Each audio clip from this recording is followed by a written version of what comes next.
চাষ করে, যাদের নামে পর্চা নেই, অথচ জমিটা চাষ করে সেই কৃষক।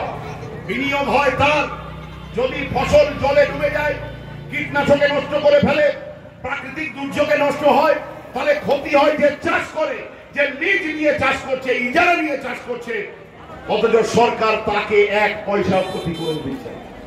যে জমির মালিক, সে তো লিজ দিয়ে বসে আছে, জমির পর্চাটাও তার বাড়িতে আছে। এডি অফিসে গিয়ে তাহলে মমতা ব্যানার্জি কার সরকার, কার সুবিধা দেখছে? গরিব ভূমিহীন ক্ষেত মজুর যারা লিজ নিয়ে চাষ করে তাদের জন্য এই সরকার নয়।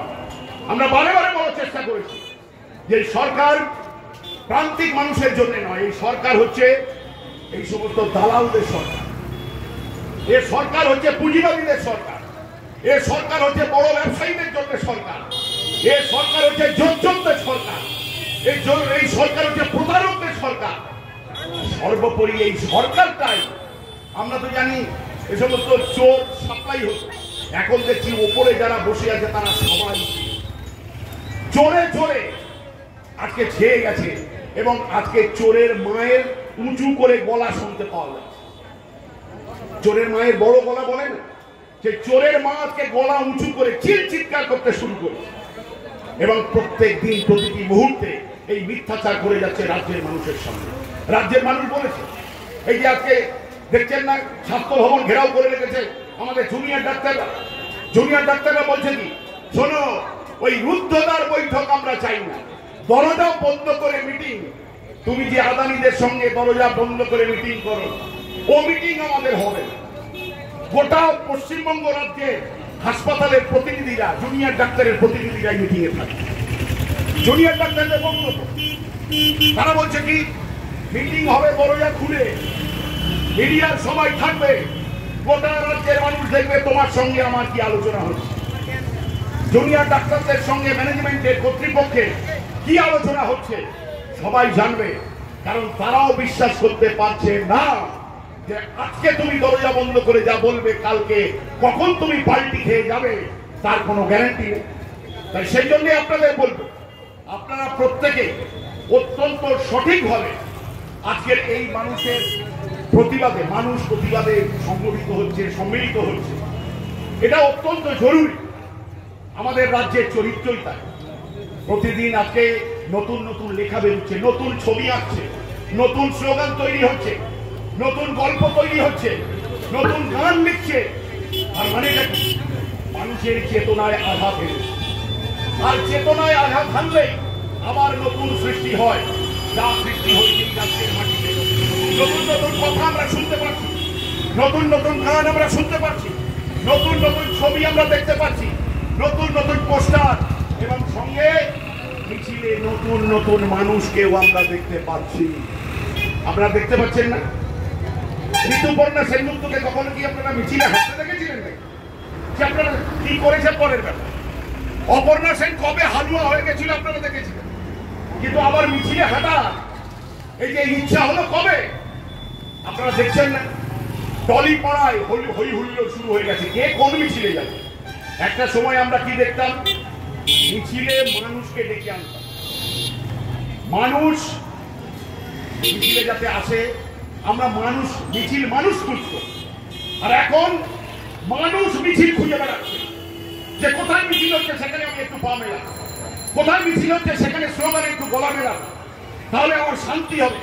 অন্তত ওই স্লোগানে গলা মিলিয়ে, ওই মিছিলে পা মিলিয়ে আমি আমার বুকের যন্ত্রণা কিছুটা আমরা ছোট করতে চাই, বুকের যন্ত্রণা কিছুটা খাটো করতে চাই, একটু নিজের তৃপ্তি পেতে চাই যে এই প্রতিবাদে আমিও অন্তত সামিল হতে চাই, এই প্রতিবাদে আমিও সামিল হতে চাই। সেই জন্যেই আজকে গোটা রাজ্যে যেভাবে মানুষ বাইরে বেরিয়েছে দেখেছেন, শুধু ঝান্ডা নিয়েই মিছিল হচ্ছে না, ঝান্ডার বাইরেও মিছিল হচ্ছে। ঝান্ডাটাই বড় কথা না, আমরা বলেছি ঝান্ডা আমাদের কাছে বিরাট বড় মানে রাখে না, আরো বৃত্ত বড় করুন। প্রতিবাদী মিছিলে প্রতিবাদী মানুষের ঢল নামক এই রাজ্যে রাজপথ আজকে দখল করেছে কিন্তু মানুষ। মমতা ব্যানার্জির পুলিশ, মিলিটারি, এইসব দালাল, তারা কিন্তু সব যে যার ঘরে ঢুকে গেছে। এত মন মিলি হয়েছে, এত গ্রামে পুজোয় টাকা দেওয়া হয়েছে, এত কন্যাশ্রী রূপশ্রী হয়েছে, এত লক্ষ্মীর ভান্ডার হয়েছে, কিন্তু তারপরেও শান্তনু সেন বলছে, দেবরা বলছে, অন্যান্য মানুষ তারা বলছে কোথায় গেল সে সমস্ত প্রকল্পের সুবিধা?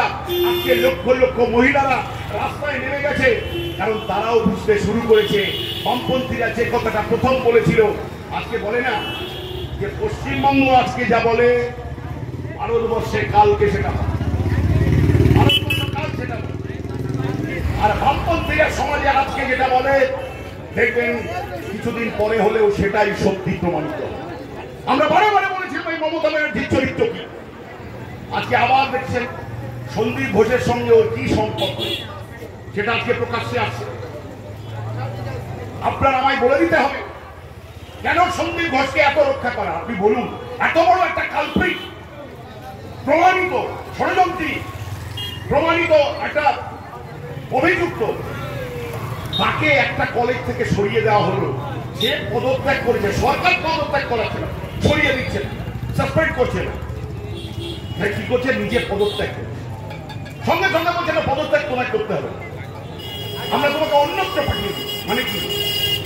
কত মূল্যবান ক্যারেক্টার সরকারের কাছে এই সন্দীপ ঘোষ, এটা বুঝে নিতে হবে।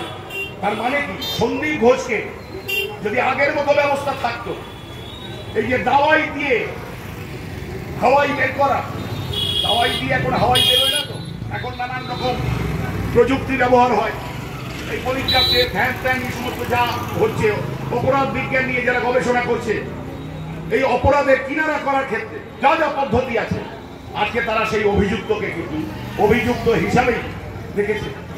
কিন্তু আমরা রাজ্যের মানুষ এই 5 তারিখের পরে একটু মুষড়ে পড়েছে যে প্রধান বিচারপতির যে ভূমিকা, আমাদের সিবিআই এর তদন্তের যে গতি, মমতা ব্যানার্জির সঙ্গে বোঝাপড়া হচ্ছে না তো। আজকে এই প্রশ্ন কিন্তু উঠতে শুরু করেছে, মায়েরা বলতে শুরু করেছে আমরা জানতাম, আমরা এর আগে সেই নারদা সারদা থেকে শুরু করে চিট ফান্ড কেলেঙ্কারি এই সব নিয়ে আমরা বলেছি। আমরা তারপরেও আমরা দেখলাম সুমতো মানে স্বতঃপ্রণোদিত ভাবে হাইকোর্টের মামলাটা সুপ্রিম কোর্ট তুলে নিয়ে গেল। কিন্তু আপনারা কি দেখলেন? চন্দ্রচূড় সাহেব মহামান্য প্রধান বিচারপতি তিনি বললেন, এই জুনিয়র ডাক্তার ভাইরা তোমরা কাজে ফেরত যাও। আর তারপর থেকেই তিনি নির্বাসনে চলে গেলেন, তিনি আর কাজে আসছেন, পরপর তিনি আর কর্মস্থলে আসছেন। মানে কি? প্রত্যেকটা মানুষের মধ্যে একটা সন্দেহের উদ্রেক তৈরি।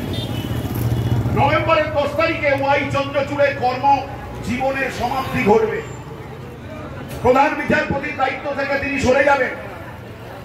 আপনারা তরুণ গগৈয়ের কথা শুনেছেন, তার নাম শুনেছেন, কলম ভেঙে একটা সিদ্ধান্ত জানিয়ে দিয়ে দিয়েছিল গোটা দেশকে, গোটা দুনিয়াকে, এবং সে আমাদের দেশের বুকে একটা কলঙ্কময় অধ্যায়। আমার একটা নতুন কলঙ্কের জন্ম হবে কিনা, সেই অধ্যায় সূচিত হবে কিনা, আর নির্ভর করছে আমরা আমাদেরকে কতটা বেশি করে শক্তপোক্তভাবে রাস্তায় রাখতে পারবো। রাস্তায় রাস্তা দেখাবে। সলিল চৌধুরী আমাদের শিখিয়ে দিয়ে গেছিলেন, পথে নামো সাথী, পথেই হবে পথ চেনা। আমরা আপনাদের কাছেও তাই আহ্বান জানাবো যে আমাদের কাছে কিন্তু রাস্তা, রাজপথ, রাস্তা নয় রাজপথ, এই রাজপথে কিন্তু আগামী দিনে আপনাদের রাজ টিকা করিয়ে দেওয়ার ব্যবস্থা করবে। সেই জন্য রাস্তাকে আপনারা কেউ দুর্বল করবেন না। আপনাদের কাছে আমরা বামপন্থীদের পক্ষ থেকে আবেদন করি যে রাস্তায় আগামী দিনে নতুন রাস্তা দেখাবে গোটা পশ্চিমবঙ্গ সহ গোটা ভারতবর্ষকে, যাতে আমরা রাস্তার লড়াইকে, রাস্তার আন্দোলনকে, রাস্তার স্লোগানকে আরো আকাশচুম্বী করতে পারি, আকাশ বাতাস সাথে প্রতিধ্বনিত হতে পারে, ধ্বনিত হতে পারে। এই রকম লড়াইয়ের ঝাঁজ আমরা যাতে গোটা রাজ্যের মানুষের কাছে পৌঁছে দিতে পারি, রাজ্যের মানুষকে এই আবেগে, এই আন্দোলনে যাতে যুক্ত করতে পারি, সেই কাজে আমরা সকলে মিলে ঝাঁপিয়ে পড়বো। এই আহ্বান, এই আবেদন আপনাদের কাছে রেখে আমি আমার কথা শেষ করছি। ইনকলাব জিন্দাবাদ, বামফ্রন্ট জিন্দাবাদ।